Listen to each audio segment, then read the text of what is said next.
Tole ashamaa akkam jirtan hordoftoonni fi jaalatamtoonni kabajamtoonni chaanaala koo jalatti argamtan obbolaawwan koo hundumti keessanuu nagaa keessanaan nagaadha galata waaqayyoo isinis immoo akka nagaa fayyaa taatan abdii fi hawwii guddaa rabbi irraa qaba. Egaa baga jala bultii bara haarawaatiin isin ga'e jecha barri haaroftii bara quufaa gabbinaa bara jaalalaa bara nagaa bara itti afaan wal beeknee bara tokko taanee jiraannu nu haa taasisu bara nagaa ta'ee bara wanti moofana asitti nurraafe bara moofaa keessatti wanta haarawaan bara haarawatti dabarru abdiin qaba. Hunduma keenya fiifuu yaada fi karoora keenya bara haarawaa keessatti akka milkoomnus abdiin qaba. Namni kamuu karoora qaba. Barri haarofti yoo dhufu bara kana keessa kanan godhaa kanan hojjedha wanta akkanaatiin jijjiira jedhee yaada jechuudha.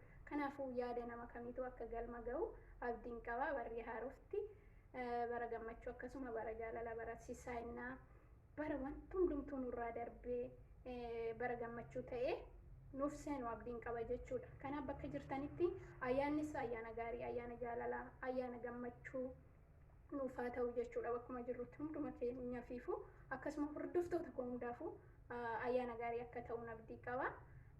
Wanta hasaabdanis wanta yaaddanis bara kana keessatti galma itti isiniif yaa ga'uun isiniin jedha. Egaa har'a viidiyoon ani qabadhee dhufe maalidha?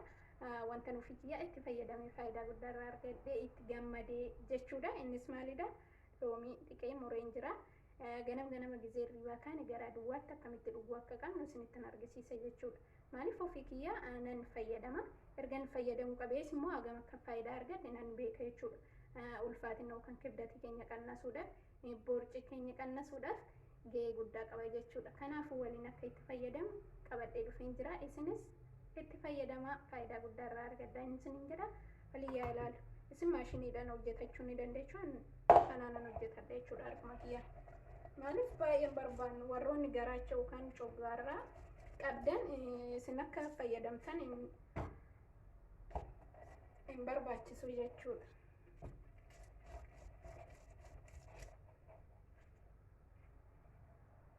Kanaafuu erga naala kanaan akkanatti qopheeffadheen booda bishaan ho'aa waliin dhugaa isinitti ni mul'ata. Kan baay'isee jechuudha. Kana hin baay'ata. Maaliif yoo baay'ate sirrii miti. Coggaarraa yookaan garaa keenya nu laafuu danda'a, garaa keenya nu madeessuu danda'a jechuudha. Asiidii waan ta'eef loomiin. Kanaafuu haaluma kanaan isin damma wajjin dhuguu ni dandeechuun garuu sukkaara maankaa tokko itti godhachuufan jechuudha. Sukkaara maankaa tokko itti godhadheen jira. Damma wajjin odoo dhugdanii baay'ee sirriitti gaariidha. Dammis ulfaatinaa yookaan kibdati qannasuudhaaf baay'ee gahee guddaa hojjeta jechuudha. Kanaafuu bishaan ho'aa kiyya ittiin dabaladha.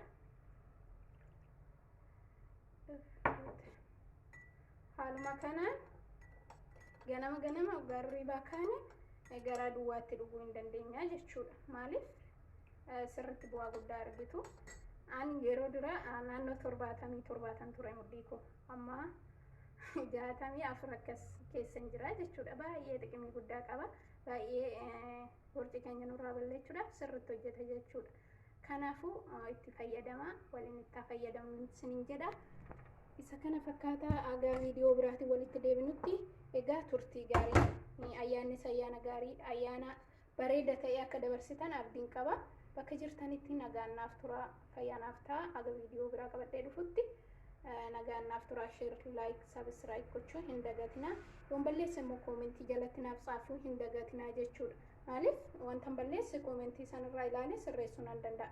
Kanaafuu namni nama ta'e yookaan dogongora hin jiru waan ta'eef dogongora koo yoo naaf barreessitan nan jaaladha jechuudha.